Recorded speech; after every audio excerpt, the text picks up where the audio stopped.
Quero compartilhar uma palavra com você que está em 1 João, capítulo 1, o capítulo todo, verso 1 ao 10. 1 João 1, do 1 ao 10. As próximas mensagens que eu vou pregar na carta de João, na primeira carta de João. Então eu vou estar pregando até o final desta carta, nas próximas pregações. Então hoje eu quero pregar o primeiro capítulo de 1 João. Todos encontraram? Digam amém. E se alguém não tem Bíblia em casa, nos procure. A gente vai providenciar uma Bíblia para você. Aquela Bíblia que você pode estudar, você pode riscar, que você pode anotar nela. Que é a melhor forma de você aprender, fazer sua devocional, as anotações da forma que você tem entendido. Amém.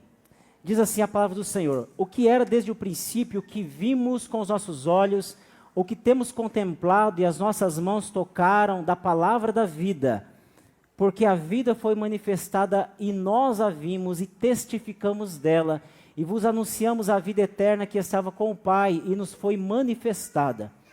O que vimos e ouvimos, isso vos anunciamos para que também tenhais comunhão conosco, e a nossa comunhão é com o Pai e com seu Filho Jesus Cristo. Essas coisas vos escrevemos para que o vosso gozo se cumpra. E esta é a mensagem que dele ouvimos e vos anunciamos, que Deus é luz e não há nele treva nenhuma. Se dissermos que temos comunhão com ele e andarmos em trevas, mentimos e não praticamos a verdade. Mas se andarmos na luz, como ele na luz está, temos comunhão uns com os outros, e o sangue de Jesus Cristo, seu Filho, nos purifica de todo pecado. Se dissermos que não temos pecado, enganamo-nos a nós mesmos, e não há verdade em nós. Se confessarmos os nossos pecados, ele é fiel e justo para nos perdoar os pecados e nos purificar de toda injustiça. Se dissermos que não pecamos, fazemo-lo mentiroso e a sua palavra não está em nós. Você pode dizer amém? O título que eu quero dar para a mensagem desta noite é Carta de um Pastor. Carta de um Pastor. Eu gosto demais de 1 João. Eu acho uma carta muito atual para nós, muito atual para a igreja. E eu quero falar um pouquinho a respeito deste primeiro capítulo. Mas eu queria te fazer uma pergunta: é fácil ou difícil andar no escuro? É mais fácil andar no escuro ou andar quando está claro? Quando está claro, né? Mas sempre tem alguém que tenta se aventurar a andar no escuro. Principalmente os pescadores. Tem gente que gosta de pescar à noite. Mas à noite não dá para ter muita certeza de muita coisa, né? Esse dia eu estava vendo um pouquinho sobre o êxodo rural e lembrando que na década de 60, 70 e 80, muitas pessoas saíram da área rural e vieram para as grandes cidades, né? Chamado êxodo rural, que aconteceu entre 60 e 80. Lá na área rural, quando a tarde ia caindo, que as galinhas iam indo para os puleiros, a pessoa já sabia que já estava na hora de dormir. Se jantava cedo, 5, 6 horas da tarde, juntava a turma, alguns só faziam uma merenda e ia dormir. 7h30, 8 horas da noite, porque no outro dia, quando o dia estava amanhecendo, já tinha que estar em pé.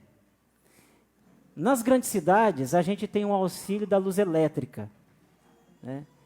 E daí a gente tem um botãozinho que a gente tem dificuldade muitas vezes de desligar para dizer assim, está na hora de dormir, né? Está na hora de ficar escuro, para ir dormir. E às vezes a gente tenta usar os artifícios, a luz artificial para iluminar a vida da gente. Mas não é igual o sol, né? Andar de dia é muito melhor. É muito melhor. À noite, mesmo que as pessoas algumas pessoas acostumam com a noite, não é a mesma coisa do que o dia. Trabalhar à noite não é igual trabalhar durante o dia. E pescar à noite não é a mesma coisa. Vai lá na beira do rio, não tem muita certeza do que está por perto. As coisas que acontecem à noite, roubos e tantas outras coisas, acontecem mais à noite do que durante o dia. E quando a gente escuta um barulho em casa à noite, a gente fica mais assustado do que de dia. Opa, será que é esse barulho aí, né? Durante o dia parece que a gente não tem tanto medo assim.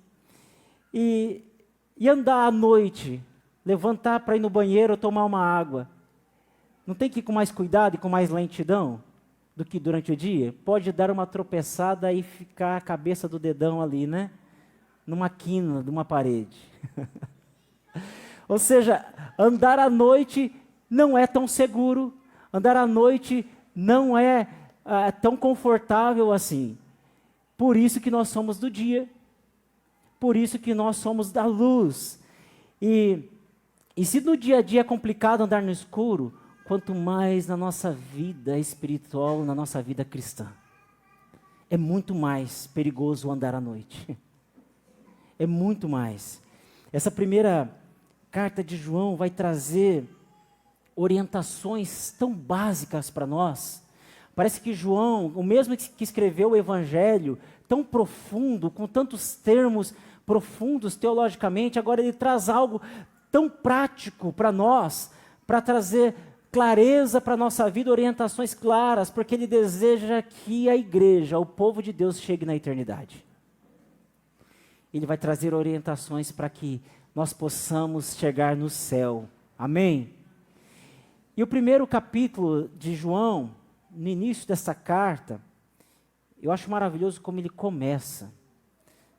Mas só para, como curiosidade, essa primeira carta, ela foi atribuída a João, ela não começa como as demais cartas do apóstolo Paulo, que ele diz assim, eu, Paulo. A gente não encontra o nome de João dizendo que ele escreveu a carta, mas o conteúdo nós vemos que foi o próprio João. E quem foi esse João? João não foi o Batista que escreveu essa carta. É o mesmo João que escreveu o Evangelho de João, primeira, segunda, terceira carta, e escreveu o Apocalipse. Então, esse João é aquele João do Pedro, Tiago, João no barquinho, o irmão de Tiago, um dos pescadores, companheiros de Pedro e André. Quando Jesus chama ele, o irmão dele, para seguir, eles deixam as redes, deixam o pai deles, chamado Zebedeu, e vão seguir Jesus. Né? Quem já assistiu a série The Chosen vai ver isso, né? Quando eles largam as redes e deixam lá o Zebedeu, o pai deles, e Zebedeu fala, vão mesmo. Né? E eles deixam o pai dele com a indústria de pesca e vai seguir Jesus. E esse é o João, o apóstolo, aquele que, conhecido, apelidado como apóstolo do amor, mas que Jesus chamou também de Boanerges, filhos do trovão. Alguém com o apelido filhos do trovão deve ser uma pessoa bem calminha, né? É aqueles que falam assim, Jesus, deixa a gente rogar ao Pai que Ele manda fogo dos céus e consuma toda essa aldeia dos samaritanos, porque eu não tinha deixado eles pousarem lá, nem sequer passar. Eles foram pedir pouso e eles expulsaram eles lá. E Jesus falou assim, gente, que espírito vocês são? Querendo que mandar fogo do céu e consumir todo mundo. Daí Jesus falou assim, eu vou chamar vocês de filhos do trovão. Gente, o apelido de filhos do trovão é uma pessoa bacana, né? Estupim curto. E este é o João, que passou por todo o processo. Ele era muito novo quando Jesus chama ele para ser discípulo. O irmão dele, Tiago, é morto, decapitado, é o primeiro dos 12. É claro, depois de Judas, mas ele é o primeiro apóstolo a ser assassinado por Herodes. E João, ele é o único que não morreu assassinado, mas morreu de morte natural. Ele que escreveu o Apocalipse quando estava na ilha de Pátimos, estava exilado, e depois ele suportou o louco imperador Nero. Pense só, e ele, para não ser assassinado, ele foi colocado na ilha de Pátimos, exilado, um preso. E lá ele tem as revelações e escreve o livro de Apocalipse. E essa carta ele escreveu por volta do ano 90 da era cristã. Então ele já não era um jovenzinho mais, não era aquele que queria que descesse fogo do céu para queimar o povo que era inimigo de Deus. Mas ele já escreve uma carta como uma orientação para a igreja, até porque ele foi pastor na igreja de Éfeso. E a mesma igreja que lá em Apocalipse ele vai falar assim, olha, eu estou vendo que as suas obras, né, não estão valendo nada diante do Senhor, porque vocês deixaram o primeiro amor. É este João que escreve orientações para uma igreja, a carta de um pastor. Ele escreve no ano, aproximadamente no ano 90, e ele escreve essa carta, provavelmente para a igreja de Éfeso, mas a carta normalmente era circular, passava por outras igrejas, e ainda bem, porque chegou até nós e serve de conteúdo para a nossa vida cristã. Amém? De orientação para nós.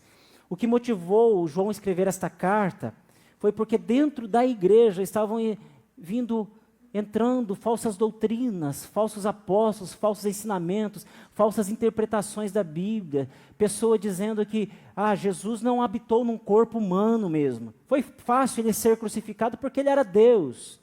Ele era como se fosse um fantasma, ele não pisava no chão. E isso tudo estava influenciando o gnosticismo, o docetismo, algumas teorias presentes, infiltradas no meio da igreja. Alguns que diziam assim, não, Jesus ele recebeu o Deus, Jesus divino, desceu quando Jesus foi batizado por João Batista. Então, quando vem a pomba, aquele é o Jesus que desce. Então, foi muito fácil para ele ser crucificado, porque lá na cruz, quando ele fala, Deus meu, é como se ele dissesse assim, agora estou aqui só a carne, porque o Deus Espírito me abandonou. Né? Então, assim, umas ideias muito mirabolantes que tiravam o foco da salvação e do sacrifício de Jesus, do verdadeiro sacrifício de Jesus. Mas sobre isso ainda eu vou falar nas próximas mensagens que eu vou pregar, quando entrar na parte aqui de falsos ensinamentos, falsas doutrinas, anticristo, eu quero falar a respeito disso. Mas o João começa o seu primeiro capítulo dizendo a respeito da convicção de quem é Jesus, para combater essas heresias. Então ele começa dizendo assim, olha, nós vimos com os nossos olhos, nós ouvimos, nós contemplamos, as nossas mãos apalparam o verbo da vida. Ou seja, quem é o verbo da vida? É o Cristo, aquele mesmo que o próprio João fala, no capítulo 1 do seu evangelho, dizendo que ele veio e tabernaculou, habitou entre nós. O Logos, o verbo de Deus, aquele que estava no início, mas que também pisou nessa terra. Então João ele vai falar assim, olha, este é o Jesus, o verbo da vida. Nós não estamos falando de alguém que nós ouvimos falar, mas nós ouvimos, nós vimos, nós contemplamos e nós apalpamos, nós tocamos ele. É sobre este que nós estamos falando. Antes, parceiros na minha obra. E tem uma coisa, a garantia é que eu estou com vocês todos os dias. Até quando? Até a consumação dos séculos. E esta é a parceria. E os irmãos da igreja primitiva entendiam muito bem isso. E por isso que o evangelho se espalhou. Eles entendiam também, e por isso que a igreja ficou forte. Gente, Pedro estava preso. Alguém poderia falar assim, coitadinho de Pedro, foi bom, né? Enquanto durou. Vai ser morto por Herodes, não vai ter mais jeito para ele. Não, mas os irmãos se reuniram na casa de Maria, mãe de João Marcos, fecharam as portas e ficaram em oração, e clamando ao Senhor, e pedindo ao Senhor que libertasse Pedro. O anjo vai lá à noite, liberta Pedro da prisão. Pedro chega, bate na porta, uma menina chamada Rode, e fala assim, Pedro está lá na porta. Ela bate a porta na cara de Pedro e corre para dentro. E eu falei, não, mas não pode ser Pedro. Olha, eles estavam orando, né? Não pode ser Pedro, eu acho que é um fantasma de Pedro. Aí Pedro insiste na porta batendo, eles abrem, era Pedro, resposta de oração, daqueles que entenderam que era parceiros de Deus e parceiro um dos outros. Gente, que privilégio ser parceiro de Deus. Quem é parceiro de Deus experimenta o sobrenatural de Deus. Quem é parceiro de Deus se alegra com a bênção na vida do outro. Quem é parceiro de Deus se alegra quando o outro tem sucesso na vida, quando o outro consegue conquistar aquilo que estava sonhando, quando tem resposta de oração. Quem é parceiro de Deus também sofre quando alguém está sofrendo. E o Senhor nos chama para sermos parceiros dEle. Amém? Porque, irmãos, nós não podemos ter comunhão com as trevas. Porque o tempo todo as trevas parece que é como essa divisão de dia e noite. As trevas sempre estão batendo na nossa porta, chegando na nossa janela. As trevas sempre estão se aproximando de nós. E trevas é depressiva, é opressiva. É horrível as trevas na vida de alguém. Alguém que está em trevas vive numa depressão. Alguns até contam vantagem. Não, mas eu saí à noite e fiz isso, fiz aquilo. Gente, mas é que não viveu na luz. Porque as trevas cegam. A palavra do Senhor nos diz que as trevas trazem uma cegueira a nós. Mas nós, como filhos de Deus, nós andamos na luz. Amém? E não nas trevas. Andamos na luz. E quem deseja se tornar filho de Deus precisa deixar a vida de trevas e vir para a vida de luz. Precisa deixar. E nós, como igreja, precisamos orar para que pessoas sejam alcançadas pela luz. Nós precisamos fazer como os irmãos estavam na igreja lá na casa de Maria, mãe de João Marcos, orando que libertasse Pedro. E assim nós precisamos orar para que pessoas também sejam alcançadas por essa luz. Que vai lá e trabalha no coração da pessoa e de repente a gente vê a pessoa entrando aqui na igreja e fala, uau, não imaginava. Nunca imaginava que isso fosse acontecer. Porque é o Senhor quem faz. Porque às vezes parece que quando vem a resposta de oração, nem a gente acredita, né? Orando por libertação de Pedro, mas quando Pedro é liberto, fala, não, acho que não é Pedro não. Quem você está orando para sair das trevas? Será que a gente já deixou de acreditar? Será que a nossa oração já está sendo uma oração sem repetitiva? Né? Fala assim, Senhor, só vou orar para não pesar minha consciência, para dizer que depois eu não orei, né? Ou a gente continua acreditando no poder que há na oração? Eu creio que nós acreditamos, amém? Eu lembro que algumas pessoas na infância tinham medo do escuro. Gente, o escuro é amedrontador para a criança, não é? Ter medo do escuro, do barulho, de movimento, parece que viu alguma coisa no escuro. Mas quando vai crescendo, a pessoa parece que vai ficando mais corajosa e perdendo o medo do escuro. E sabe que algumas vezes eu fico pensando que nós precisamos lembrar de que a escuridão não é boa. A escuridão não é para nós espiritualmente falando. A escuridão não pode ser algo presente na nossa vida. Precisamos levar a sério. E precisamos ensinar aos nossos filhos também que não é bom. Uma vida de escuridão não é boa, porque só vai levar para lugares desastrosos, que não vai trazer bom resultado. Mas como ter comunhão com a luz? Queria considerar 3 princípios para nós nessa noite, para não perder o costume. 3 aplicações, 3 lições, 3 ensinamentos, como você queira, ou como fala o pastor Jeremias Pereira, 3 marteladas. Quero falar a primeira, faça autodiagnóstico. Faça autodiagnóstico. Como ter comunhão com a luz? Faça autodiagnóstico. Eu creio que todo mundo já acostumou a orar antes de dormir, né? Se ajoelha na beira da cama, ou senta na beira da cama, ou alguns já não conseguem ajoelhar, fica deitadinho e fala assim, Senhor, eu vou dormir, perdoa os meus pecados, porque vai que eu acordo morto, né? Então que o Senhor me guarde, me livra de todo pecado, me purifica. Mas diariamente nós precisamos fazer uma retrospectiva de tudo o que nós fizemos durante o dia. Será que o que eu fiz durante o dia tem relação mais com as trevas ou mais com a luz? Será que onde eu fui durante o meu dia tem mais relação com as trevas ou relação com a luz? Será que os meus comportamentos durante o dia têm mais relação com as trevas ou com a luz? Será que as minhas atitudes, será como eu tratei os meus filhos, será como eu tratei minha esposa, será como eu tratei o colega de trabalho, será como eu tratei alguém no trânsito, tem mais relação com as trevas ou com a luz? Será como que eu lidei com este negócio, como que eu fechei este negócio, tem mais a ver com as trevas ou com a luz? É importante fazer uma autoavaliação, um autodiagnóstico, diariamente, meus irmãos. Diariamente. Sabe, olhar para dentro de si e falar assim, Senhor, me ajuda.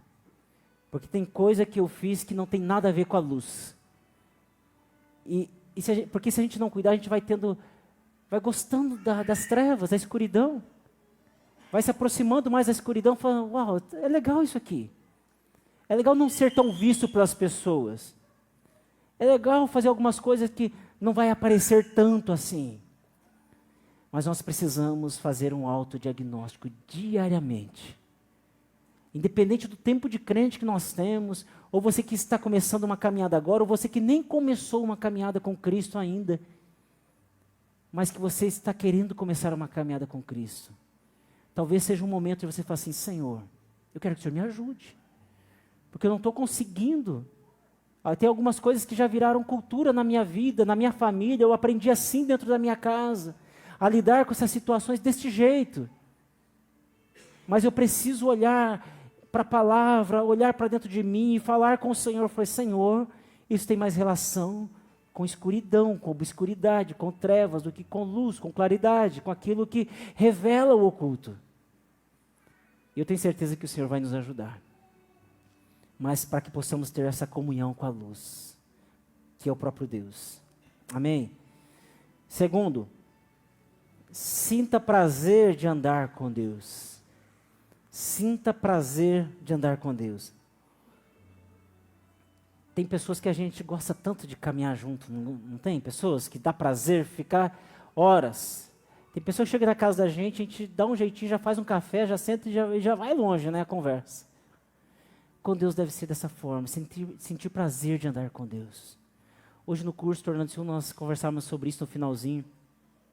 De algumas vezes que eu levanto mais cedo lá em casa, eu gosto de levantar cedo e fazer o café. E normalmente eu tiro um tempo de oração antes de fazer o café. E falo com o Senhor, falo assim, Senhor, agora vamos lá tomar um café comigo? Vamos lá tomar um café, e ali naquele café a gente vai conversando. E como é gostoso, como é prazeroso. Eu falei assim, Senhor, como esse negócio é bom. Vontade de ficar aqui o dia todo. Quando morava em Colombo, trabalhava lá no Jardim Cruzeiro, perto do aeroporto, em São José dos Pinhais. Peguei aquelas obras da Estrada da Ribeira, e naquele tempo estava em obras a linha verde, não sei se vocês lembram desse tempo. E eu chegava a gastar 1h15, até 1h30 de carro, até o meu trabalho. E algumas vezes eu levava a Bíblia, eu sabia que ia parar no meio do caminho, separava um texto, colocava no colo, lia aquela palavra e falava assim, Senhor, senta aqui do meu lado, vamos conversando. Algumas vezes eu tinha uma situação para resolver que parecia ser tão difícil de ser resolvida. E eu falei assim, Senhor, eu não sei como que eu vou lidar com essa situação. Mas vamos conversando aqui. Me ajuda nessa situação. E, gente, eu chegava na empresa, às vezes as coisas iam se resolvendo por si só. Esses dias o presbítero Tiago falou que estava com uma situação sem resolver lá na empresa, que estava difícil para resolver. Ele foi e entrou dentro do banheiro e se ajoelhou e falou com Deus, e Deus, quando saiu de lá, as coisas foram se resolvendo. Quem é que já não fez coisas assim, loucura? Parece que é loucura, mas para ter uma intimidade com Deus, uma comunhão com Deus, para ter prazer de estar com Deus. Porque quem anda com Deus, o caminho fica mais claro. Quem anda com Deus encontra a lâmpada para os pés. O caminho vai ficando mais aberto, a gente começa a enxergar coisas que a gente não enxergava antes. Eu falei, Senhor, eu não sabia que era assim. Quem sente prazer de andar com Deus, quem anda com Deus, aumenta a confiança em Deus. Porque tem dia que parece que a confiança está tão pequenininha. Tem dia que parece que o Deus que alguns servem parece que é um Deus tão pequeno, menor que o Nelson Ned. E de repente, Deus está falando assim, ei, olha para mim, eu criei todas as coisas, então, sinta prazer de estar comigo. Se você estiver comigo, eu vou te dar segurança. Se você estiver comigo, eu vou te dar proteção. Imagine o salmista andando e olhando aquelas montanhas altas, e ele fala assim, eleva os meus olhos para o monte, de onde me virá o socorro? Tenho boleto para pagar, tem gente falando mal de mim, tem gente me perseguindo, o que eu vou fazer? Aí o salmista olha para as montanhas e fala assim, eleva os meus olhos para o monte, de onde me virá o socorro? O meu socorro vem do Senhor, que criou os céus e a terra. É esta confiança, é este prazer que nós temos que ter. Imagine os seus filhos estiverem caminhando com Deus e você falar para o teu filho, para a tua filha, dizer assim, olha, deixa eu te falar uma coisa. Em um momento de situação, de apuro na minha vida, eu caminhei com Deus e Deus resolveu minha situação. Imagine ensinar os filhos a caminharem com Deus, gente. Porque algumas vezes eu tenho um temor no meu coração das futuras gerações serem menos crentes do que a nossa geração. Terem menos temor a Deus do que a nossa geração. Terem menos prazer em Deus do que a nossa geração. E eu sei que é o temor de muitos irmãos aqui, dos netos, bisnetos. Gente, que nós possamos ter prazer de andar com Deus, ensinar as futuras gerações a terem prazer de andar com Deus. Vale a pena andar com Deus, vale a pena caminhar com Deus e sentar para tirar um tempo de qualidade com Deus. Quem anda com Deus está protegido contra as forças das trevas. Paulo, quando escreve aos Efésios, capítulo 6, no verso 12, ele chama de o mundo tenebroso. O mundo tenebroso. Mas quem anda com Deus, se reveste das armaduras de Deus e está preparado contra todas as astutas ciladas do inimigo e contra os poderes deste mundo que nós vivemos, que é um mundo tenebroso, um mundo de trevas. Quem tem prazer de andar com Deus, se sente protegido, né? Tudo bem que algumas vezes parece que nós não temos disposição para tirar aquele tempo de oração. Parece que tem dia que a gente não tem aquele ânimo todo, fala assim, Senhor, poxa, eu queria orar, mas parece que eu oro, olho no relógio, passou 5 minutos. Mas tem dia que a gente ora, parece que orou 5 minutos e passou 1 hora. Tem dia que parece que a força das trevas é maior contra a nossa vida e a oração parece que é mais difícil, mais pesada. Parece que o teto está de bronze, parece que não vem resposta, parece que Deus não nos ouve. Mas mesmo quando este dia chegar, nós podemos chegar diante do Senhor e falar, Senhor, hoje está difícil, mas nem que seja para não falar nada, eu quero estar na Tua presença. Eu quero marcar este encontro com o Senhor, eu quero ter prazer de estar aqui, mesmo quando seja, parece que contra a vontade, mas eu sei que o Senhor está aqui me esperando. Amém? Algumas vezes nós andamos com pessoas que nem dão tanto prazer para a gente tem que respirar fundo. Agora imagine Deus, gente. Nós temos que ter prazer de andar com Deus. Deus é melhor do que aquele teu colega de trabalho que você tem que sempre estar atento com ele. Esse eu não posso perder de vista. Senão puxo o meu tapete. Deus é muito melhor do que qualquer outra pessoa que você possa imaginar. Qual a pessoa que você mais gosta na sua vida? Que você mais ama na sua vida? Que você não sabe viver sem ela? Deus é melhor do que essa pessoa. Deus é muito melhor. E nós precisamos ter prazer de andar com Deus. Terceiro, ande com pessoas que te ajudam a crescer. Ande com pessoas que te ajudam a crescer. Deus coloca pessoas na nossa vida para cura e crescimento. Em diversas fases da minha vida eu percebo sempre Deus colocando pessoas que me ajudam, que é instrumento de cura, que é instrumento de fortalecimento, é um instrumento de crescimento na minha vida. Algumas vezes eu até me surpreendo, falei assim, Deus, como assim, né? Porque Deus coloca pessoas que são instrumentos na nossa vida. Mas, meus irmãos, o mundo, ele vai te colocar pessoas que te levam para o abismo, para as trevas, para a escuridão. Sabe aqueles convites que você fala assim, esse convite aí, não sei não, hein? O mundo vai trazer convites que parecem ser convite bom, mas que no final é um prejuízo, é um caminho mau. Em Coríntios, Paulo fala que as más companhias corrompem os bons costumes. Na sabedoria popular fala assim, me diga com quem tu andas que direis quem és. E nós precisamos escolher a dedos as pessoas que nós queremos como companhia na nossa caminhada. Sabia? Escolher a dedo. Pessoas que a gente possa ser relevante na vida dela, mas pessoas que possam ser relevantes na nossa vida também. Escolher a dedo, pessoas que nós vamos ser instrumento na vida delas, mas pessoas que vão ser instrumento na nossa vida, que vão nos abençoar também. Porque Deus, Ele coloca pessoas na nossa vida para servir de cura, restauração, suporte, para servir de parceria para nós. Lembra da palavra koinonia? Nós precisamos escolher pessoas que tenham comunhão com Deus e comunhão com a gente também. Para servir de koinonia, de parceiro. Vamos juntos. A vida está fácil? Não está fácil, mas nós vamos juntos. Pessoa que ora com você. Pessoa que te auxilia no crescimento. Pessoa que te faz enxergar além. Tem vezes que nós só conseguimos enxergar o que está diante dos nossos olhos.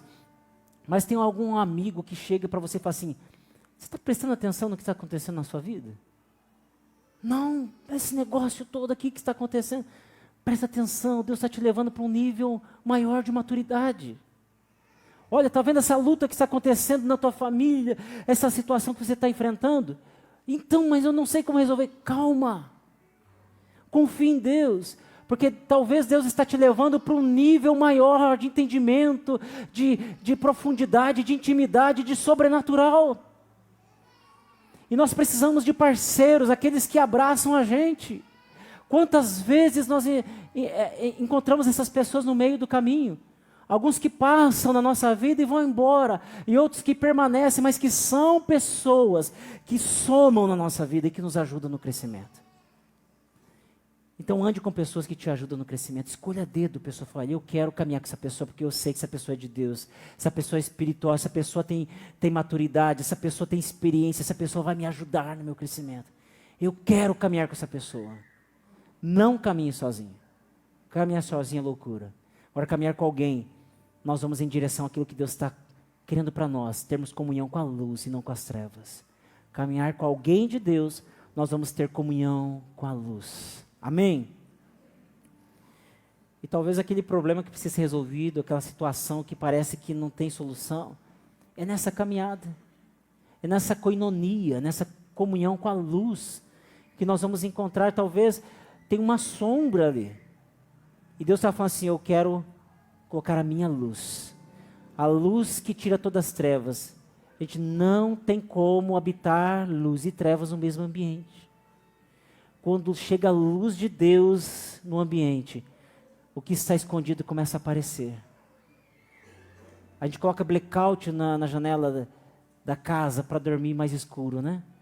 Mas quando levanta de manhã que se abre a janela, uau, que gostoso, aquela luz entrar dentro da casa. Que a luz de Cristo possa entrar dentro de nós, todos os dias.